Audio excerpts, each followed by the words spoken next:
This video is sponsored by Buymetic shopping app.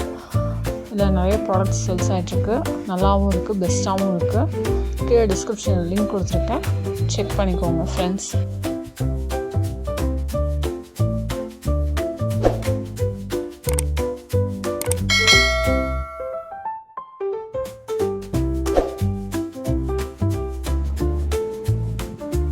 Hi friends, welcome to my channel. தன்னம்பிக்கை கொண்ட எலி. நேரம் ஒரு புத்தாண்டு காலை. இடம் காட்டின் ஓரத்தில் உள்ள ஒரு சிறிய கிராமம்.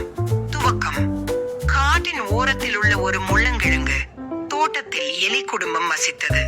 அதில் சிறிய எலி சுப்பு மிகவும் கஞ்சி மனமுடையவன். அவன் எப்போதும் சொல்வான், நாம் எலிதான் அல்லவா, நம்மால் பெரிய காரியம் முடியாது. அவனது நண்பர்கள் நண்டு, காக்கா மற்றும் முயல் எப்போதும் முயற்சிக்க சொல்லினார்கள். ஆனால் சுப்பு எப்போதும் பயப்படுவான். இன்று ஒரு நாள் ஒரு பெரிய அறிவிப்பு. அனைத்து விலங்குகளும் கலந்து கொள்ளும் புத்தாண்டு விழாவில் திறனாய்வு போட்டி நடைபெறுகிறது. வெற்றியாளருக்கு தங்கத்தகட்டில் பதக்கமும் 1 வாரம் இலவச உணவும். எல்லோரும் தயாராகிவிட்டார்கள்.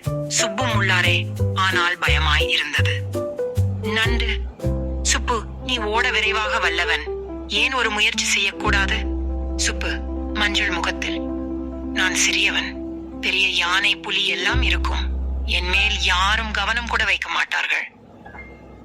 மாற்றம் அன்றிரவு சுப்பு தனியாக இருந்தபோது அவன் அம்மா வந்து சொன்னாள், அம்மா, சுப்பு, நான் நினைக்கிறேன் நீ என் சந்தோஷமான சிறந்த எலி. நீ முயற்சித்தால் தோல்வியும் ஒரு வெற்றிதான். அந்த வார்த்தைகள் சுப்புவின் உள்ளத்தை குத்தின. அடுத்த நாள் காலை அவன் முதல் முறையாக தன்னம்பிக்கையுடன் விழாவுக்கு சென்றான். விழா நாள் போட்டி தொடங்கியது. புலி பாய்ந்தது, யானை வளைந்தது, முயல் பறந்தது. எல்லோரும் கூச்சலிட்டனர். பிறகு சுப்புவின் முறை வந்தது. எல்லோரும் சிரித்தார்கள். அவன் என்ற கேலி. ஆனால் சுப்பு ஓட ஆரம்பித்தான். அவன் சிறியதனால் வழியில் இருக்கும் சிறிய ஓட்டை வழியாகவே ஓடி பாய்ந்தான். மற்ற விலங்குகள் முடிக்காத தடையை அவன் முடித்தான். அதிர்ச்சி, சுப்புதான் முதலிடம். விளைவு, அனைவரும் கைகொட்டி கொண்டாடினர். சுப்பு பெருமிதத்துடன் தனது பதக்கத்தை தாங்கிக் கொண்டான். முடிவு, உங்கள் தன்மை சிறியது என்றால் பரவாயில்லை, தன்னம்பிக்கையும் முயற்சியும் இருந்தால் எந்த உயரத்தையும் எட்டலாம்.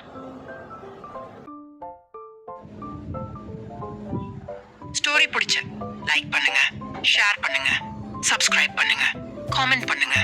Thank you friends.